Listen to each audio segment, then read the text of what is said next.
yung ang nanay at tatay ninyo, tingnan nyo pagkagabi.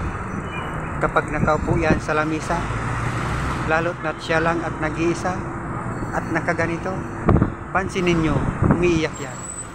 Iyakin yan. Alam nyo kung bakit umiiyak yan?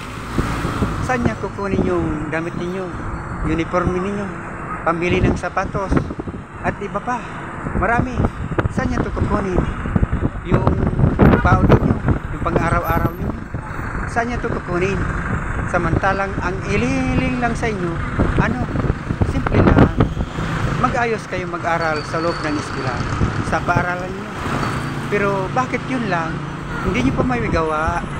Please, student, mga estudyante, mag-aral kayong mabuti para masuklian ninyo rin ang mama at papa ninyo sa hirap na ginagawa nila. Okay lang ba? Welcome, Xiapit.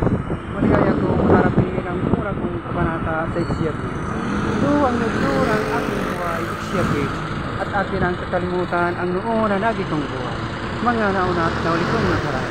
Maraming salamat sa inyo mga kaibigan. Salamat po. Salamat po sa mga napanonood at pagtangkilik sa Dalagtir Secret Love.